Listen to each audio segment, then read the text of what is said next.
સમાચારોની શરૂઆત કરીએ। લોકસભા ચૂંટણીને લઈ કોંગ્રેસે ઉમેદવાર જાહેર કર્યા। કોંગ્રેસે બીજી યાદીની જાહેરાત કરી છે। બીજી યાદીમાં 43 ઉમેદવારોના નામની જાહેરાત કરાઈ છે। તો એક મહત્વના સમાચાર સામે આવી રહ્યા છે। ઇલેક્શનના તમામ અપડેટ્સ સૌથી પહેલા ગુજરાત ફર્સ્ટ આપની પાસે પહોંચાડી રહ્યું છે। ગુજરાત ફર્સ્ટ ઇલેક્શનની સચોટ માહિતી સૌથી પહેલા આપના સુધી પહોંચાડતું આવ્યું છે। હાલ કોંગ્રેસે બીજી યાદી જાહેર કરી છે। 43 ઉમેદવારોના નામની જાહેરાત કરાઈ છે। તો ગુજરાતના 7 ઉમેદવારોના નામની જાહેરાત કરાઈ છે। બનાસકાંઠાથી ગેનીબેન ઠાકોરને ટિકિટ મળી છે। અમદાવાદ પશ્ચિમથી ભરત મકવાણાને ટિકિટ આપવામાં આવી છે। અમદાવાદ પૂર્વમાં રોહન ગુપ્તાને ટિકિટ મળી છે। બારડોલીથી સિદ્ધાર્થ ચૌધરીને ટિકિટ મળી છે, જ્યારે વલસાડથી અનંત પટેલ કોંગ્રેસના ઉમેદવાર છે। પોરબંદરથી લલિત વસોયાને કોંગ્રેસે મેદાને ઉતાર્યા છે। ફરી એકવાર દમણ અને દીવથી કેતન પટેલને ટિકિટ મળી છે। ખરાખરીનો જંગ દમણ અને દીવ પર પણ જોવા મળશે, જ્યારે કચ્છથી નીતિશ લાલનને ટિકિટ આપવામાં આવી છે। તો કોંગ્રેસની આ બીજી યાદીની જાહેરાત વલસાડથી અનંત પટેલ કોંગ્રેસના ઉમેદવાર છે, જ્યારે બારડોલીથી સિદ્ધાર્થ ચૌધરીને ટિકિટ મળી છે। આપણે પણ જણાવી દઈએ કે આ વખતે બનાસકાંઠા બેઠક પર પણ રસપ્રદ જંગ જામશે, કારણ કે એક તરફ ભારતીય જનતા પાર્ટી તરફથી રેખા ચૌધરીને ટિકિટ આપવામાં આવી છે, આ તરફ કોંગ્રેસથી ગેનીબેનના નામ પર મહોર લાગી છે। Gujarat Kutch Nishibhai Lalan, Gujarat Banaskantha Mrs Geniben Thakur, Gujarat Ahmedabad east Rohan Gupta, Gujarat Ahmedabad west Bharat Makwana, Gujarat Porbandar Lalitbhai Vasoi, Gujarat Bardoli east Siddharth Chaudhary, Gujarat Valsad Anandbhai Patel. Porbandar લોકસભામાં કોંગ્રેસના ઉમેદવાર તરીકે પાર્ટીએ ચૂંટણી લડવાનો મને આદેશ આપ્યો છે। મારી પસંદગી કરી છે એ બદલ પાર્ટીના હાઈકમાન્ડનો હું ખૂબ ખૂબ આભાર માનું છું, અને પાર્ટીએ મારી ઉપર જે વિશ્વાસ મૂક્યો છે એ વિશ્વાસ સાર્થક કરવા માટે પૂરી તાકાતથી આખા મત વિસ્તારના સૌ કાર્યકર્તાઓને સાથે લઈ અને અમે લડાઈ કરીશું। પોરબંદર લોકસભા મત વિસ્તારના મતદારોનું કાયમી ધોરણે એક માનસ રહ્યું છે કે સ્થાનિક ઉમેદવારને ચૂંટવા ભૂતકાળની અંદર પણ ઘણા બધા દિગ્ગજ લોકો પોરબંદર બેઠક ઉપર બહારથી ચૂંટણી લડવા આવ્યા છે અને પરાજયનો સામનો કરવો પડ્યો છે, અને આ વખતે પણ લોકોની માનસિકતા બહારના ઉમેદવારને બદલે સ્થાનિક ઉમેદવારને સ્વીકારવાની હોય એવું લાગી રહ્યું છે, અને મને સંપૂર્ણ વિશ્વાસ છે કે આ વખતે અમે પૂર્ણ તાકાતથી રિઝલ્ટ સુધી। તો બીજી યાદી કોંગ્રેસે જાહેર કરી છે, અને આજ મુદ્દે આપણી સાથે એસોસિએટ એડિટર દીક્ષિત ઠકરા જોડાઈ ગયા છે। દીક્ષિત, કોંગ્રેસે બીજી યાદી જાહેર કરી છે, તેને લઈ શું મહત્વના સમાચાર આપ્યા? બિલકુલ 7 બેઠકો ઉપર કોંગ્રેસે પોતાના ઉમેદવાર છે તે જાહેર કરી દીધા છે। સૌરાષ્ટ્ર પોરબંદર બેઠક ઉપર એવું લાગતું હતું કે કોંગ્રેસ જ્ઞાતીય સમીકરણ ચેન્જ કરશે અને કડવા પાટીદાર સમુદાયમાંથી આવતા નેતાને ટિકિટ આપશે, પરંતુ જે રીતે ટિકિટની જાહેરાત થઈ ગઈકાલે રાત્રે જ ગુજરાત ફર્સ્ટે કહ્યું હતું કે લલિત વસોયાનો ફોન આવી ગયો છે અને સમાચારને સમર્થન વસોયાએ આપી પણ દીધું હતું કે હા, હું તૈયાર છું। તો સૌરાષ્ટ્રમાં પોરબંદર સીટ ઉપરથી લેવા પાટીદારને ફરીથી એક વખત લલિત વસોયાને મેદાને ઉતારવામાં આવ્યા છે। તો બીજી ઘણી બધી સીટ એવી હતી કે જે ક્લિયર થતી જોવા મળતી હતી। તેમાંની મહત્વની સીટ હતી અમરેલી, કે ત્યાંથી જેની ઠુમ્મરનું નામ ફાઇનલ હતું, પરંતુ બીજી યાદી આવી તેમાં ક્યાંય જેની ઠુમ્મરનું નામ નથી। પરંતુ જે બારડોલી બેઠક પર કોંગ્રેસે તેના ઉમેદવાર જાહેર કર્યા છે, તમામ લોકોને અસમંજસતા હતી કે પૂર્વ મંત્રી તુષાર ચૌધરીના બેઠક પરથી મેદાને ઉતારવામાં આવ્યા છે, પરંતુ ત્યાં એક ગુજરાત ફર્સ્ટના દર્શકોને પણ આપણે કહી દઈએ કે તુષાર ચૌધરી નહીં પરંતુ તેના ભાઈ સિદ્ધાર્થ ચૌધરીના બેઠક પરથી કોંગ્રેસે મેદાને ઉતાર્યા છે, અને પ્રભુ વસાવા સામે સીધી જંગ થશે। પરંતુ ચર્ચાસ્પદ બેઠક એક રહી છે, તે છે બનાસકાંઠા, કારણ કે ભાજપે રેખા ચૌધરીને ટિકિટ આપીને તમામ લોકોને ચોંકાવી દીધા હતા, તો સામે કોંગ્રેસે પણ એવું જ કર્યું કે પહેલી વખત જ્ઞાતીય સમીકરણ ચેન્જ કર્યું અને ચૌધરીની જગ્યાએ ઠાકોર સમુદાયમાંથી આવતા મહિલા નેતા ગેની ઠાકોરને લોકસભામાં ઉતારવામાં આવ્યા।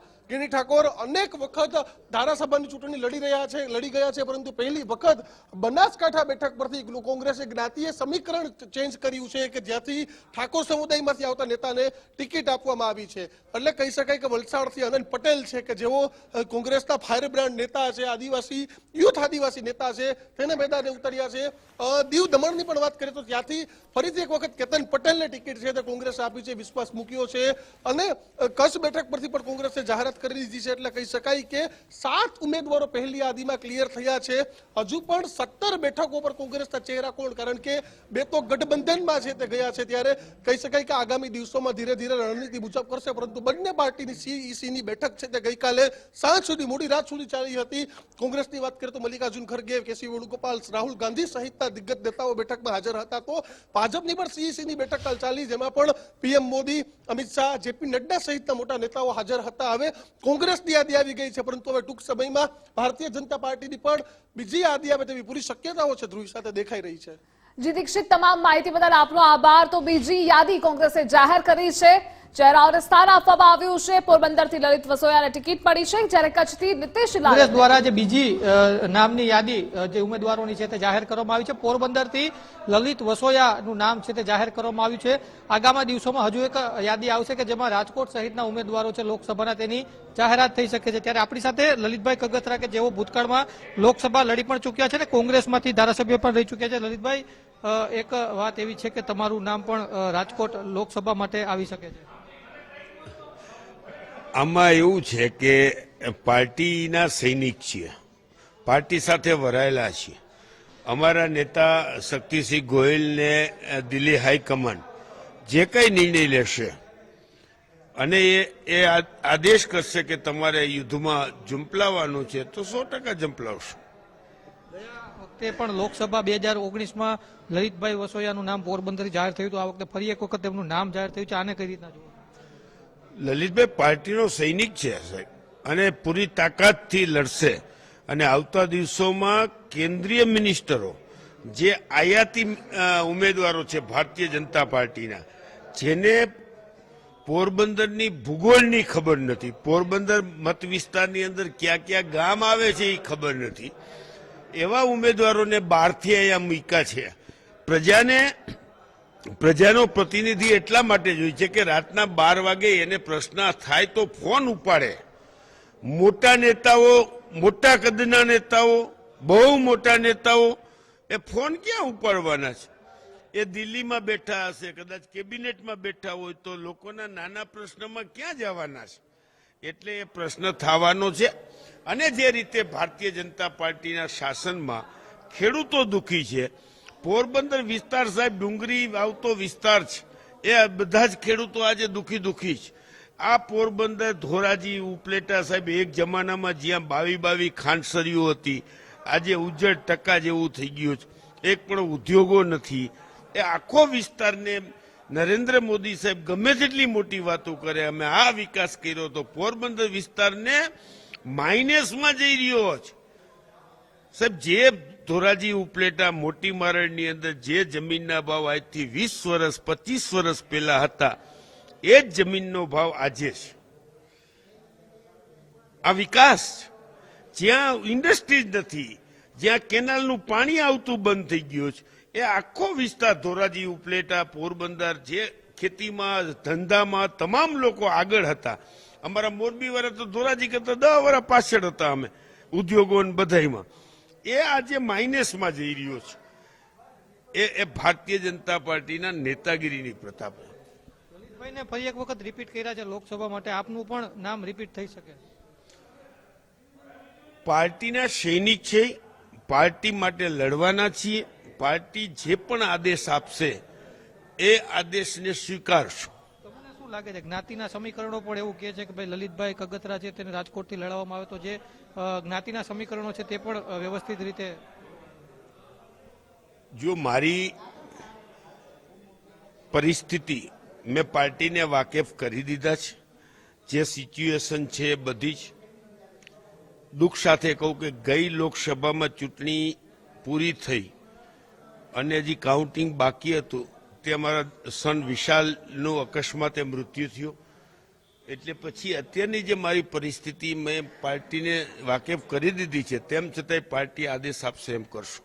ચોક્કસ તો લોકસભાની ચૂંટણીને લઈને હવે તૈયારીઓ છે તે શરૂ થઈ ચૂકી છે. એક બાદ એક યાદીઓ જાહેર થઈ છે. પોરબંદર લોકસભા બેઠક ઉપરથી ફરી એક વખત લલિત વસોયાનું નામ જાહેર થયું છે. તો બીજી તરફ એવી પણ વાત છે કે લલિત કગથરા કે તેમને પણ ફરી એક વખત રાજકોટ, કેમ કે તેઓ પણ 2019માં લોકસભાની ચૂંટણી રાજકોટથી લડી ચૂક્યા છે, ફરી એક વખત તેમનું પણ નામ જાહેર થઈ શકે છે. કેમેરા પર્સન કિશોર વાડોલિયા સાથે ગૌતમ ભેડા, ગુજરાત ફર્સ્ટ, રાજકોટ. તો રાજકોટ બેઠકને લઈ મહત્વના સમાચાર સામે આવ્યા હતા, જે રાજકોટ બેઠકથી કોંગ્રેસ લલિત કગથરાને મેદાને ઉતારી શકે. લોકસભા ચૂંટણીને લઈ કોંગ્રેસે ઉમેદવાર જાહેર કર્યા છે. કોંગ્રેસે જાહેર કરી ઉમેદવારોના નામની બીજી યાદી.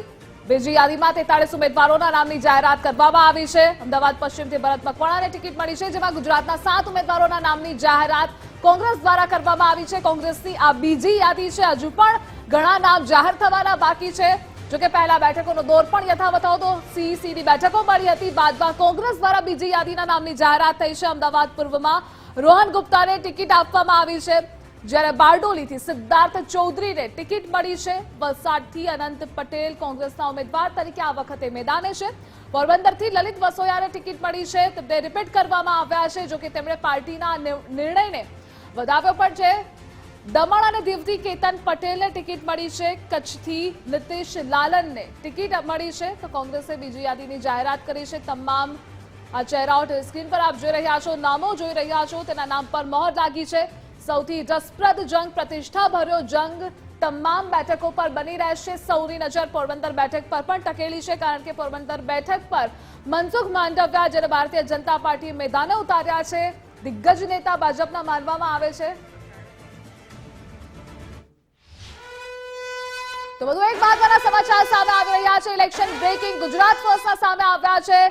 ગુજરાત ફર્સ્ટ ઇલેક્શનની સચોટ માહિતી આપના સુધી પહોંચાડે છે. દીવ દમણ લોકસભા બેઠક પર કેતન પટેલને ટિકિટ મળી. કેતન પટેલ દમણ દીવ કોંગ્રેસના પ્રદેશ પ્રમુખ, ભાજપના લાલુભાઈ પટેલ અને કોંગ્રેસના કેતન પટેલ વચ્ચે આ વખતે જોરદાર જંગ જામશે.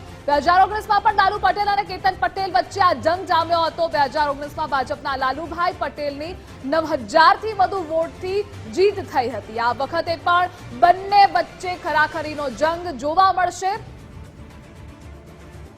તો આ વખતે પણ બંને વચ્ચે પ્રતિષ્ઠાનો આ જંગ હશે, કારણ કે લાલુભાઈ પટેલની 9000થી વધુ વોટથી જીત થઈ હતી 2019માં. તો એક તરફ લાલુ પટેલ, બીજી તરફ કેતન પટેલ વચ્ચેનો આ જંગ છે. ભાજપના લાલુભાઈ પટેલ, કોંગ્રેસના કેતન પટેલ, જેમને ફરી એકવાર રિપીટ કરવામાં આવ્યા છે. એટલે કે રસપ્રદ જંગ આ બેઠક પર પણ બની રહેશે. દીવ દમણ લોકસભા બેઠકના નામની કોંગ્રેસે જાહેરાત કરી છે. તેના ઉમેદવારની નામની જાહેરાત કરાઈ છે. કેતન પટેલના નામ પર મહોર લાગી છે, જો કે તેમને રિપીટ કરવામાં આવ્યા છે. ભારતીય જનતા પાર્ટીએ લાલુભાઈ પટેલ અને કોંગ્રેસના કેતન પટેલ વચ્ચે આ જંગ જોવા મળશે. 2019માં પણ લાલુ પટેલ અને કેતન પટેલ વચ્ચે જ જંગ જામ્યો હતો. એ વખતની જો આપણે સ્થિતિની વાત કરીએ તો 2019માં ભાજપના લાલુભાઈ પટેલની 9000થી વધુ વોટથી જીત થઈ હતી. બીજી તરફ સામે કેતન પટેલ જ હતા. આ વખતે પણ કોંગ્રેસે કેતન પટેલને જ રિપીટ કર્યા છે. તેમના નામ પર મહોર કોંગ્રેસે લગાવી છે. તો આ વખતે શું થશે? સૌની નજર આ બેઠક પર પણ ટકેલી જોવા મળશે. આ વખતે પણ આ બંને વચ્ચે ખરાખરીનો જંગ જોવા મળશે. ન માત્ર ખરાખરી, પરંતુ પ્રતિષ્ઠાભર્યો જંગ આ બેઠક પર આ વખતે પણ બની રહેશે, કારણ કે 9000થી વધુ વોટથી લાલુભાઈ પટેલની 2019માં જીત થઈ હતી. તો આ વખતે શું સ્થિતિ હશે? કોની કેટલા માર્જિનથી જીત થશે, કેટલી લીડથી જીત થશે, તે જોવાનું રહ્યું. તો દીવ દમણ લોકસભા બેઠક પર કેતન પટેલને ટિકિટ મળી છે. અને આજ મુદ્દે આપણી સાથે रितेश पटेल जोड़ाई गया है। रितेश, दीव दमण लोकसभा बैठक पर आ वखते रसप्रद जंग जामशे। संघ प्रदेश दमण दीव ની વાત કરીએ તો દમણ દીવ બેઠક પરથી હાલ કોંગ્રેસના ઉમેદવાર તરીકે કેતનભાઈ પટેલના નામની જાહેરાત કરવામાં આવી છે। મહત્વનું છે કે અગાઉ ભાજપે પોતાના ઉમેદવાર તરીકે લાલુભાઈ પટેલના નામની પણ જાહેરાત કરી ચૂકી છે। ત્યારે હવે જોવાનું એ રહ્યું કે આ વખતની ચૂંટણીમાં કેવો રંગ જામશે। મહત્વનું છે કે 2000 ગત ચૂંટણીમાં પણ કેતનભાઈ પટેલ લાલુભાઈ પટેલની સામે ઉમેદવાર તરીકે કોંગ્રેસમાંથી ઉભા રહ્યા હતા। જો કે આ ગઈ ચૂંટણીમાં ભાજપે બાજી મારી હતી અને કેતનભાઈ પટેલને જે છે તે હારનો સામનો કરવો પડ્યો હતો, પરંતુ આ સમયે ફરી એકવાર તેમના નામની જાહેરાત કરવામાં આવી છે। મહત્વનું છે કે છેલ્લા કેટલાક સમયથી પ્રિયંકા ગાંધીનું પણ અહીંયાથી નામ ચર્ચા રહ્યું હતું, પરંતુ અચાનક જ હવે કોંગ્રેસના ઉમેદવાર તરીકે કેતનભાઈ પટેલના નામની જાહેરાત કરવામાં આવી છે. અગાઉની વાત કરીએ તો 2009માં પણ આ બેઠક પરથી કોંગ્રેસે એક વખત જીત મેળવી છે, પરંતુ ત્યારબાદ જોવા જઈએ તો કોંગ્રેસે સતત હારનો સામનો કરવો પડ્યો હતો.